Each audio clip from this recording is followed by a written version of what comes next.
Hi, welcome back to My Perspective. If you're new here, I'm your host, Shelby Wright. For today's updates, I had such an eventful week since I last uploaded. First of all, Hannah visited me. I think I talked about that so much in the last episode, but it was so much fun. We did Pilates classes, yoga. We went to Nat. She's a health and wellness influencer. She had this walk and cold plunge in the ocean in the morning. We ate some really good food. So overall, weekend with her was absolutely amazing. I can't wait to see her again. I don't know when that will be. Next was yesterday, I went to a Padres game with work. Since it was with work, they paid for all the food and alcohol. I didn't drink, but the food was so yummy. I got these tacos. I think they're short rib tacos.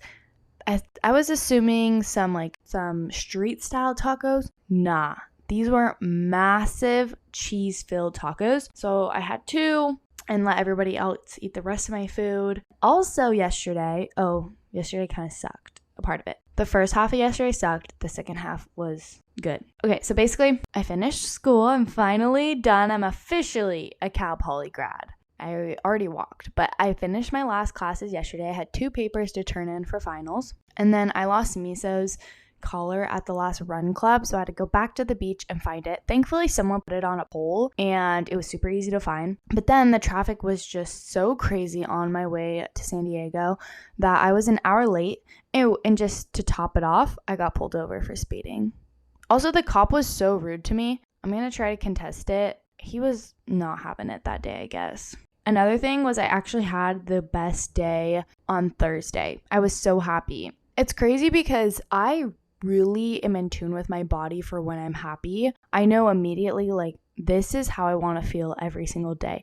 I don't know if it's I feel really high highs or I feel really low lows. I don't think that. I just think I'm pretty mundane. I would say my emotion is pretty below level. I feel like I'm probably sadder than the average, not the average person, but the average day. I'm not just I feel like my average day or just my average emotions are below the mundane. So I'm more sad than not. When I'm happy or when I'm really sad, I really feel it. Okay, I'm not trying to make this depressing at all, but I had the best day on Thursday. Best day of the week also went in with my obsession of the week, which is this run club I started going to in Newport. We went to the beach and we ran along, is it considered the boardwalk? I don't really know. The sidewalk of the beach.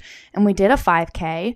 1, it's great for me, so he loves to be outside. 2, I'm socializing and making friends. 3, we went in the ocean after, and the ocean was so warm. So I'm going again tonight. I'm going to go surfing with my dad.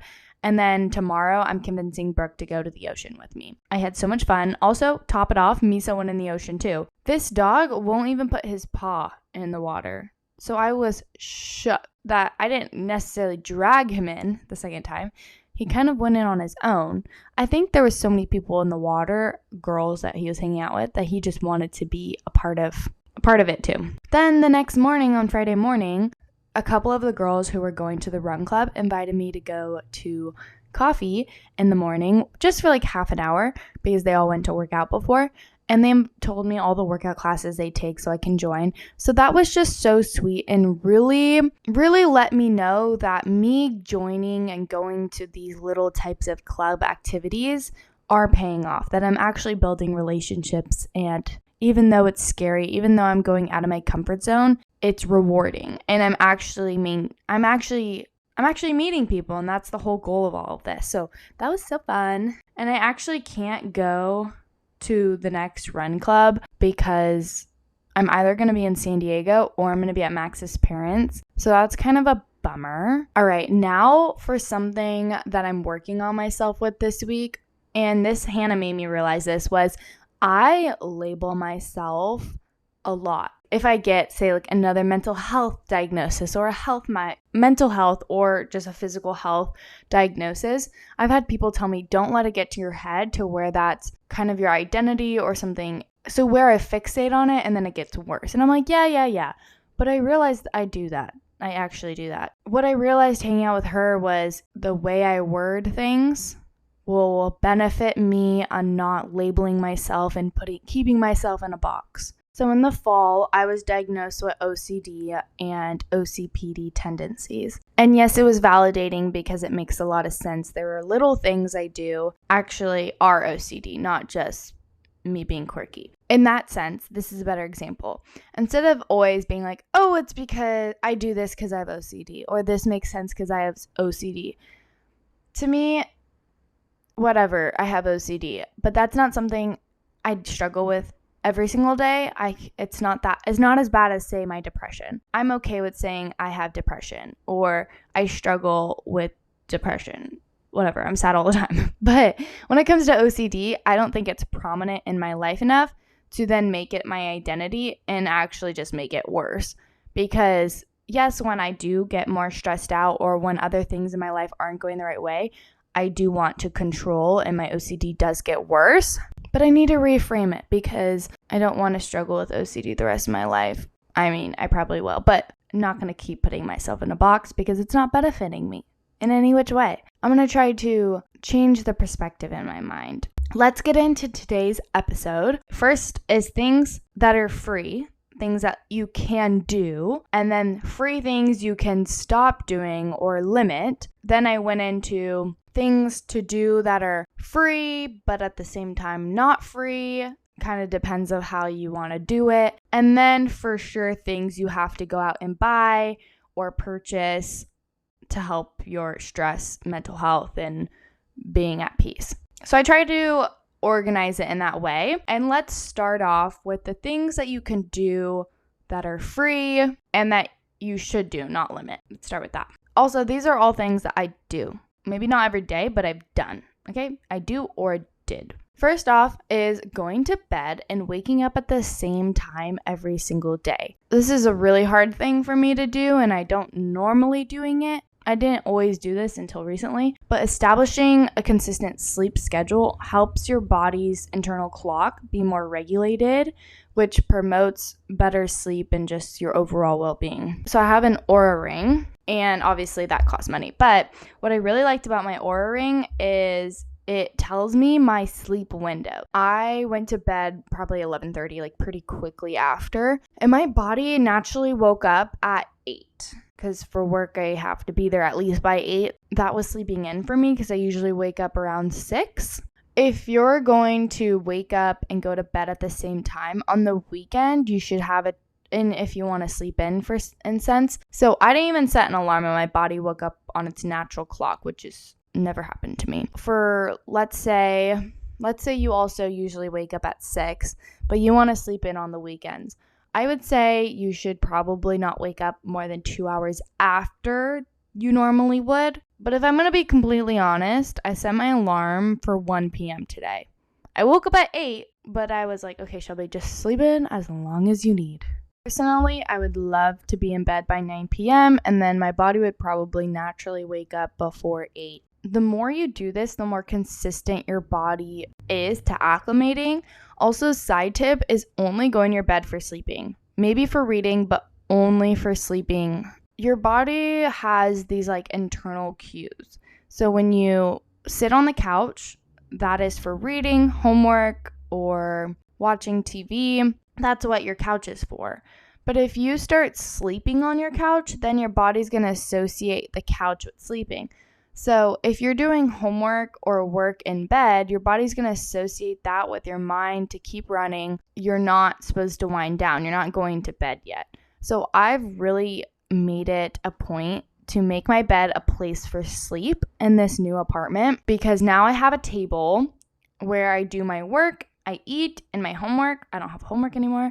And then my couch, I probably shouldn't do this, but my couch, I read on it. I do also work and homework, but I don't sleep on my couch. I probably could. It's so freaking comfy. But basically, I'm really only strict with my bed. My bed is only for sleeping. And it's kind of ironic because I live in a studio, so my bedroom, my kitchen, and my living room is all in the same room. Still, my brain knows the difference. So I'd really try it. If you're having a hard time with going to the bed at the same time, I would start an hour to 2 hours before you go to bed to wind down. So once the sun goes down, I don't turn on any overhead lights. Also, it's just to save electricity.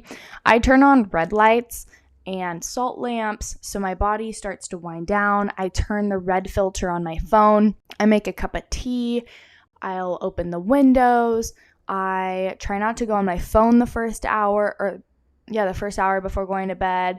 I read or I'll watch TV. Just having a set schedule will help you be able to fall asleep earlier. And then for waking up early or at the same time every day, I would slowly adjust whatever time you are going to bed if you want to go bed early by increments of 15. It's hard, but once your body's on that schedule, it's really nice.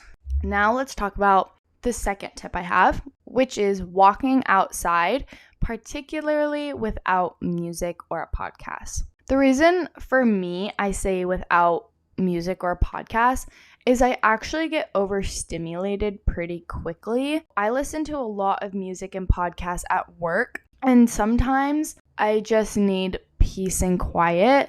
Taking a quiet walk outside just allows you to disconnect from distractions, be present, and enjoy everything around you. And if you're really struggling with stress and anxiety, this is going to be good for you because you're not going to be consuming any more information.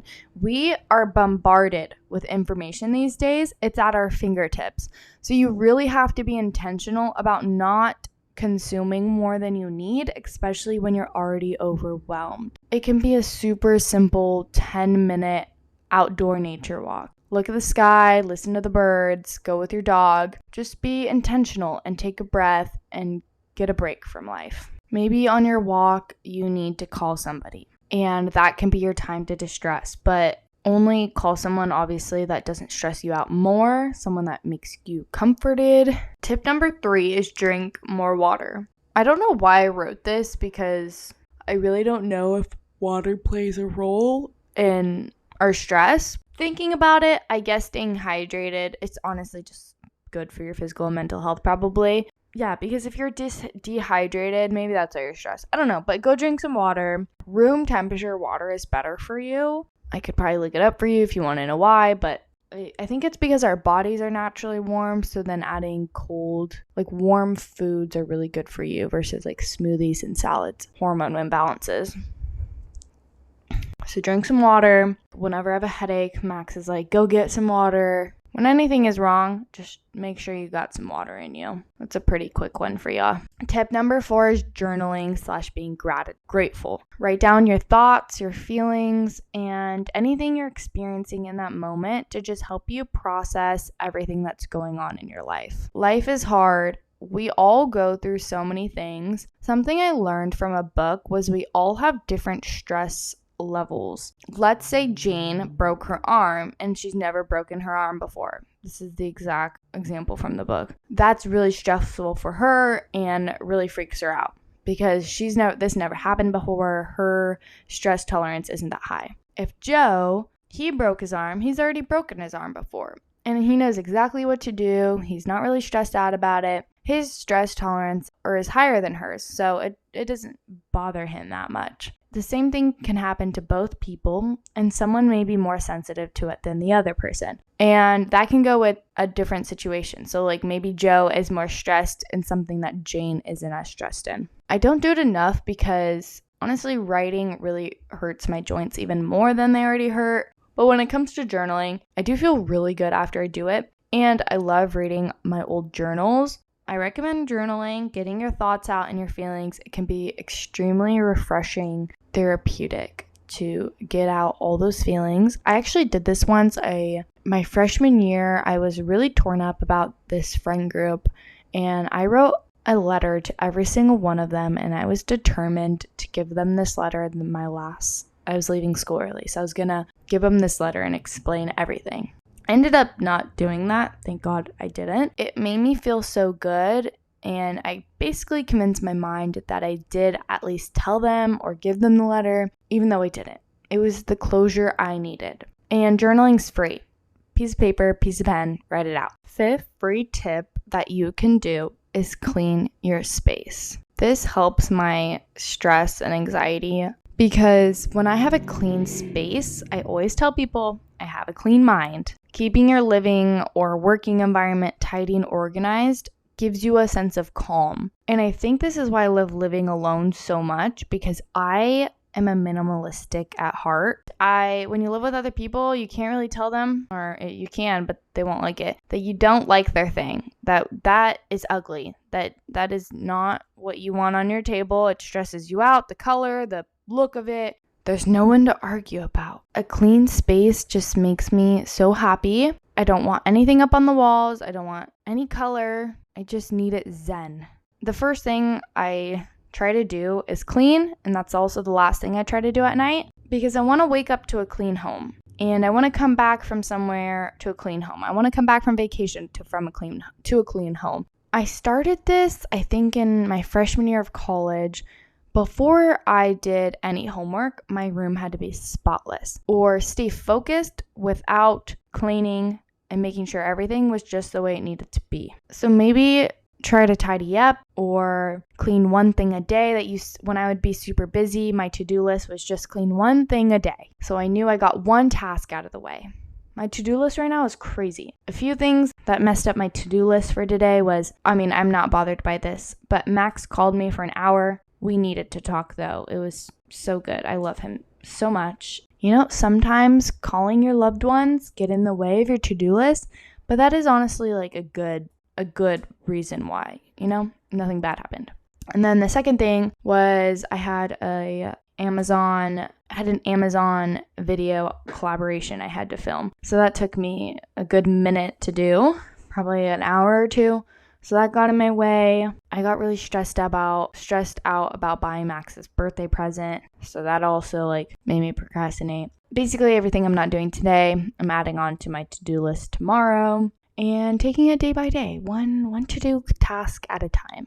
It's all gonna work out. I have 3 tips on things to limit that don't cost you any money, that will help you have a sense of peace. And I've done it. Promise you it works. First one is staying off social media. Taking breaks from Instagram, TikTok is going to reduce the information overload, prevent you from unnecessary stress. Either it's comparison, negative content, I don't even know what else, but I know that every time I go on TikTok, I compare myself, or it gets me into these really bad algorithms that make me just feel more depressed, more stressed out. Very rarely do I go on TikTok and feel good. Yes, there are some funny videos and I love animal videos, but I feel like that's not usually what I see. So I've really been contemplating getting off TikTok, but at the same time, I know it's such a great way to promote the podcast. I've honestly not been on TikTok that much. I don't really know what it is. I think Instagram might be a little bit healthier for me to spend time on. I'm not sure yet. We're in a limbo at the moment. Maybe you limit your social media by putting timers on, or you take that time you'd be on social media and implement it with the other ways I told you to relieve stress. Maybe going on social media is something that you numb yourself from not wanting to feel whatever you're feeling, and then you realize it actually just didn't make you feel better anyways. Maybe find a more productive way to relieve those negative emotions. I did a social media detox episode, and I did it for my family psychology class. A whole week I was off social media, and instantly my anxiety was so much lower. Social media, I feel like there's a lot more cons than there are pros for the average person. Also, if you're not making money from social media, if you're not trying to be an influencer and it causes you so much stress, get off of it. I promise you're not going to miss out on anything. If someone really wants to tell you something, they're going to text you. Or make a super small private Finsta with your closest friends. Get off your public one. You don't need to be on it. I promise you're not missing out on anything. Honestly, it'll make you a little bit more mysterious. If one day I do get to a place where money is not a problem for me and I don't need to promote a podcast or I don't need to have some social presence, I will be off of it 100%, or I'm going to get a work phone or have someone else manage my accounts and I don't need to be on it. It's not good for my mental health, and I can imagine it's not good for a lot of people. Go through your social media, mute people that aren't benefiting you, unfollow accounts that make you feel bad about yourself. Think of it as you're doing this for yourself. Say I'm the person that someone has to unfollow because they don't like what I post or they compare themselves to me. I need to not take it personal because they're doing what's best for them, and I do that all the time. Second thing to limit to help your stress is limit caffeine. Coffee or caffeinated tea is really enjoyable. We all love a beverage and going to a coffee shop, but sometimes a little bit too much of it can contribute to anxiety or your disrupted sleep cycles. I've learned that I can't drink anything with caffeine past 2 p.m. When I do, I don't go to bed. Or if I drink too much caffeine or I drink caffeine before I eat, I am a ball of anxiety. I am so wound up. I'm fidgety. My body just feels weird. So if you've ever felt like that, maybe stop drinking caffeine so much. You can dabble in half calf, while you can get half decaf and then half caffeinated to slowly wean yourself off if you like the taste of caffeine. Eat something before you eat is a great tip, or maybe switch to matcha. I do drink matcha in the mornings, and that is a lot better for you. One, there's so many health benefits for like your skin, your hair, but also the spike of caffeine is it's kind of like a hill versus caffeine's like a spike. So there's a high peak and then a really high low, where matcha is very like a hill. It's very gradual coming down as well. I just listened to another podcast where they explained caffeine of basically every time you drink caffeine or coffee, it's staying in your system longer than if you don't really feel it. So by the time you go to bed, you have all that caffeine compounded because it didn't really detox from your system yet. And that's maybe why you can't fall asleep at night. So I would just watch how much caffeine you eat or you drink and maybe switch it up with a matcha or decaf or half calf, or go for something a little bit more subtle such as green tea. Last limiting tip, which is limit your alcohol. I just turned 21, so I'm dabbling with this, okay? But consuming alcohol in moderation or reducing the intake of drinking can impact your sleep and overall well-being. A lot of people get anxiety. Never mind. Okay, I was just about to say I was sad because I didn't drink matcha this morning and it's 3 p.m. So I'm obviously not going to drink matcha this late. And I just started making a matcha at home again and it's so yummy. But then I just remembered too right now that I haven't gone to the grocery store, so I don't have any almond milk or raw milk to even drink the matcha. So it's totally fine. That reminds me, I need to add going to the grocery store to my list for tomorrow. I love going to the grocery store. I probably go to the grocery store, I would say every 2 weeks, every week and a half. I used to go every week. Living in Orange County, there's a lot of times where either my parents bring me food, or they want to barbecue, or my sister wants to go out. So I'm still cooking a lot of my meals and eating at home. I eat out more than I did at school. I think I'm just surrounded by more family.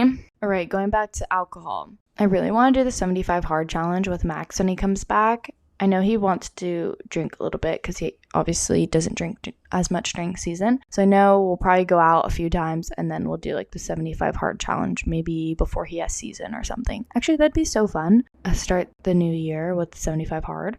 Maybe we'll do that. Okay, but that's like so far away. Okay, but sidetracked. I actually don't get anxiety the next day. Like anxiety is when you get really anxious the day after drinking because you don't really remember what happened, or people are making you feel bad. Or for me, I would say the anxiety that I get is being off routine, feeling nauseous, not necessarily the sense of like I don't remember what happened. That only happens if I black out, and I've only blacked out twice before in my whole life. When I do drink alcohol, I really struggle. When I was in high school and even like the beginning of college, I would limit how much I ate because I wanted to get drunk faster. And then the next day I'd be really nauseous, so then I still wouldn't eat. And obviously prepping to drink by not eating or limiting what you're eating is such a bad idea and just makes you stressed out the whole day. and is so not good for you. So I would say in that sense, when I was a little bit younger, that would be a reason to stop drinking alcohol. 1, I was just way too young to be drinking alcohol. 2, I don't even like it, and it's just not worth it. So reevaluate your relationship with alcohol. Does it actually benefit you and what you want? Yes, if it makes you have fun, drink it. But you obviously, if you have really bad anxiety or you're super stressed out, it's actually not going to help you, because if you think, oh, I'm so stressed out, I need to have a glass of wine to go to bed at night, my Oura ring tells me, hey, did you drink last night? Did you eat a big meal? Something impacted your sleep. And it's alcohol. Alcohol affects how well you sleep. Just because it makes you fall asleep doesn't mean the quality of your sleep is that good. Now we're going to go into things for this section. So the first one is movement. I know you hear me talk about movement all the time, but I promise you, engaging in regular physical activity, whether that's through exercise, yoga, or stretching, it will help release endorphins, which reduce your stress and boost your mood overall. And the reason why I'm saying regular exercise is because let's say you never exercise and then one day you decide to go on a mile, 2 mile, 10 mile run. That is not going to be relaxing for you because you don't usually do that. Get into a routine, create a habit of doing some stretching, some yoga. You can start with just 10 minutes. You can just start with 10 minutes a week if you're really not into working out.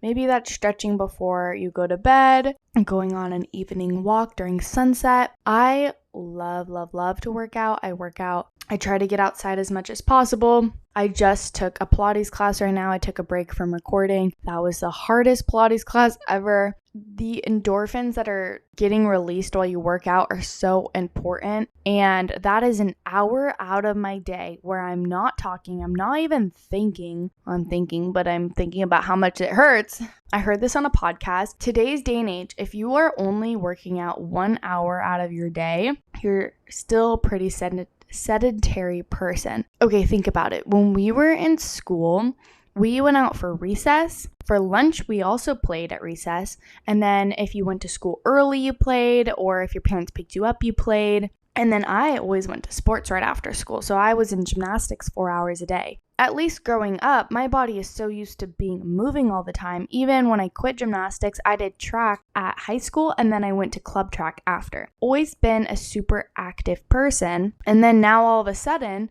I'm in college or I'm post-grad and I'm not moving my body nearly as much. That's probably so odd. And yes, our schedules have to change and so does our workout routines. First of all, I'm going to say a little bit of movement is better than nothing. So don't go crazy. I'm just used to moving my body a ton. If you can only get an hour workout, that's what you can get, and be proud of yourself for getting in that only hour. But for myself, I have more time I could move my body. So I try to do a workout class before work. If not, it's really hard for me to wake up if I don't have a workout class or work to be at, but I know I need to take my dog on a walk before I go to work. It's just the humane thing to do. One day I'll get a walking desk so that I can move while I'm working. But recently, this is what I've been doing to try to get myself moving throughout the day. It doesn't have to be exercise for yourself to be moving. It could be cleaning.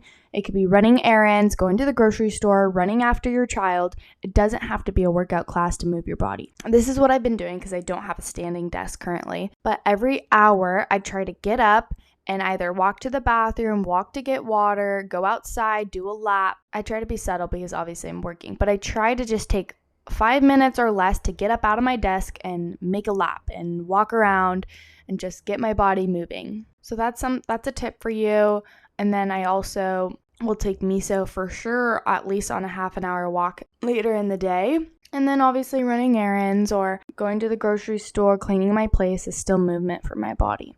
So I've been really emphasizing moving my body because I work a 9 to 5. I'm at my desk all day. I don't want to be a sedentary person. The last tip that could possibly be free is reading. Obviously, if you already have books, that's something free for you to do, or you can go to the library. So read all your books that you already have, or this is something you can go and spend money on. I can also enjoy a nonfiction book. I can read a romance or a mystery because your brain also needs a break.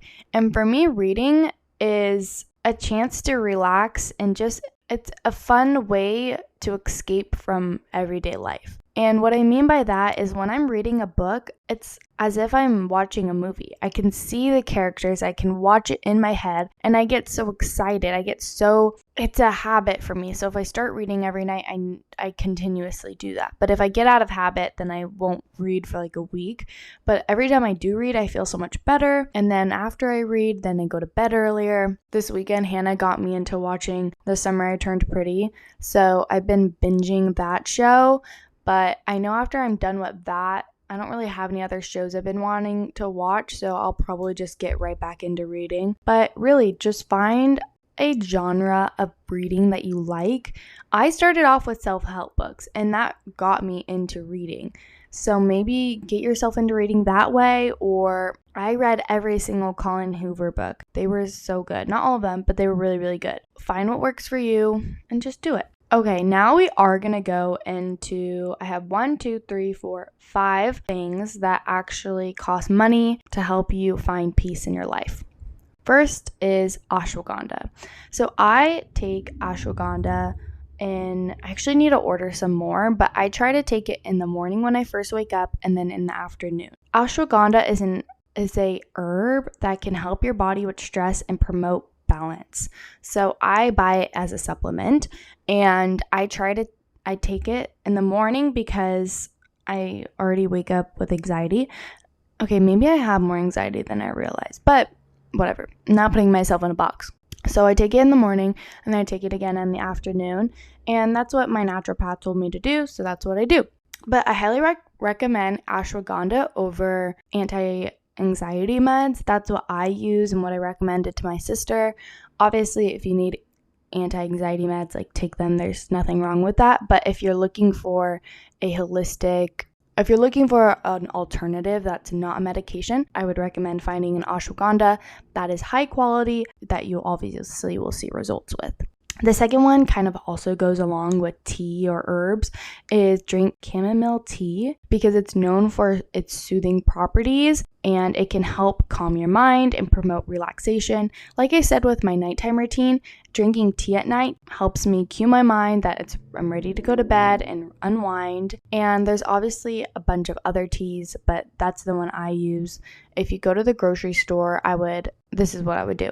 I'd go to the grocery store, I'd look for the teas, better yet, the ones that are loose leaf. My friend Caitlin bought me a loose leaf like tea holder thing, but I keep forgetting it at my parents'. I just buy organic tea, and sometimes the little boxes will like tell you maybe it's for sleep or maybe it's chamomile.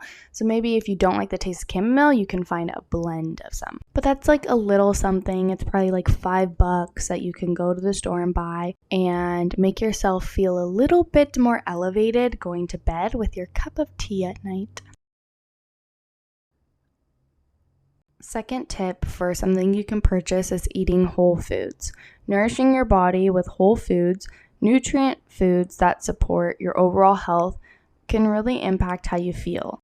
What I mean by that is sometimes if I go out and eat fast food, I just don't feel well after. And it's because it's probably not the best quality of meat or oils or whatever it is they're using. Yes, go eat fast food when it's convenient and you need it and you just need a quick bite to eat or you're out with friends. What I'm saying about eating whole foods is your day to day. When you go to the grocery store, buy some veggies, buy some fruit, buy some lean meat. Don't only buy packaged pre-made meals.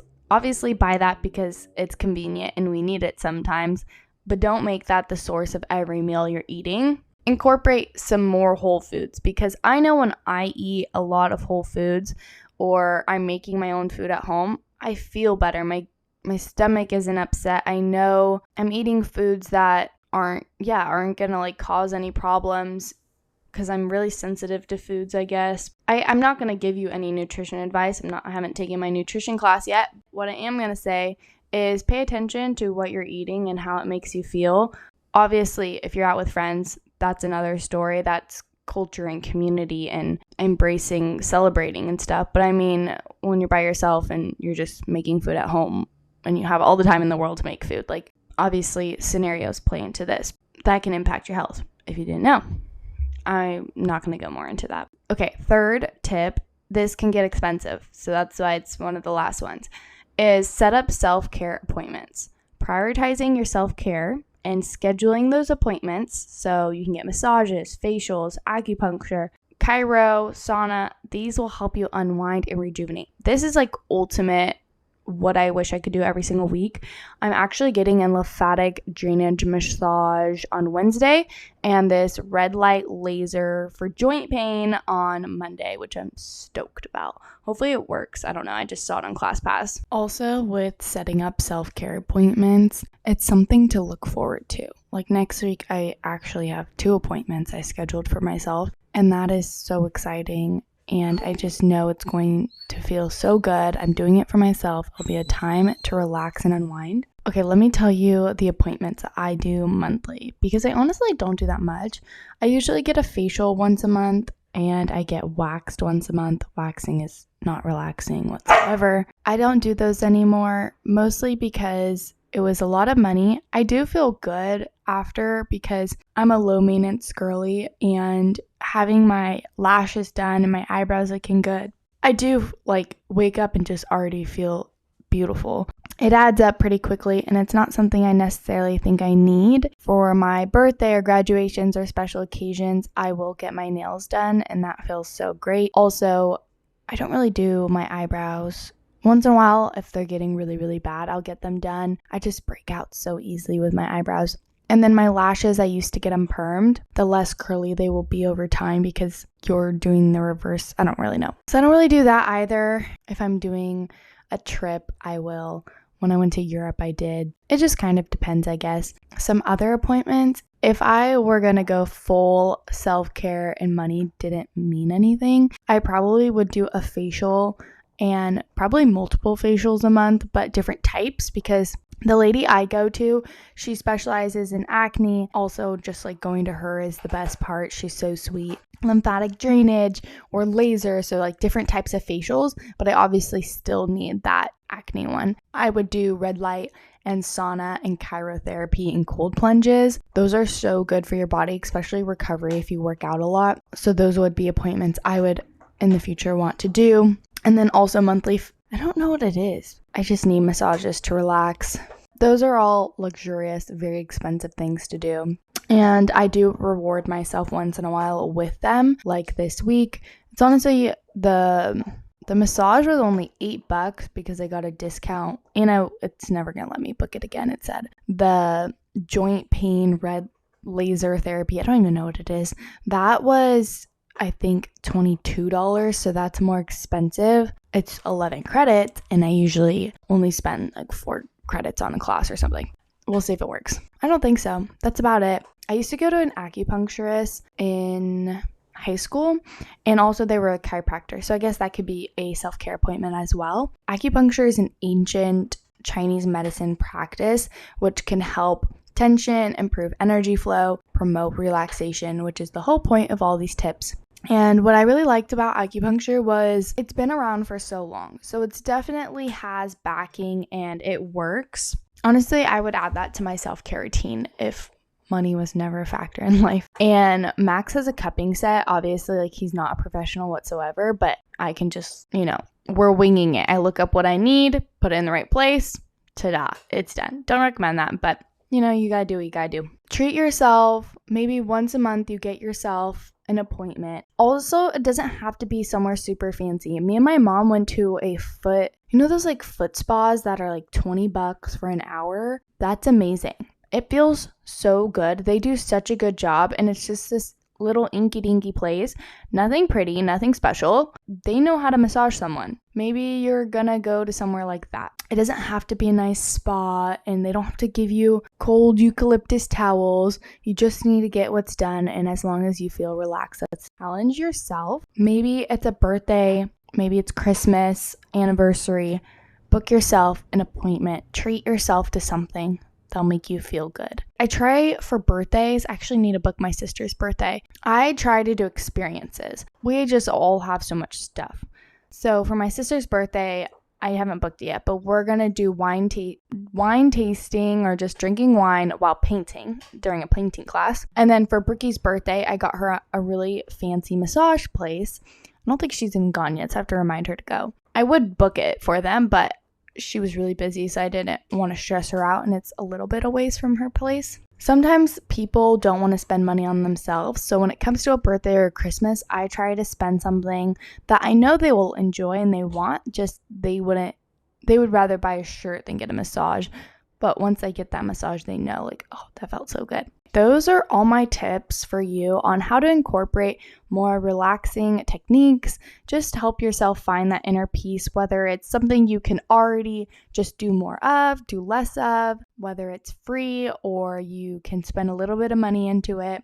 There is just a variety, just tips and tricks that I try to do as much as possible because I am just naturally a very stressed out person, and I'm really trying to reduce my stress, actually I have no cortisol, so I don't know why I'm stressed, but I think I just get overwhelmed really easily. These things make me know that, okay, I'm doing all right. I will be all right. So that's all for you guys. I think I'm going to start uploading just once a week. I usually post probably 3 times a month, but I want to post 4 times a month. I would say I want to post on Sundays, but I think as long as I post once a week, that's just going to be my thing. Sometimes life gets busy. Maybe it'll be Sundays, maybe it'll be not Mondays, but always once a week. Count on me for that. I have a really busy day and I'm going to get ready, and I hope you guys all have an amazing day. Go do something for yourself. Bye.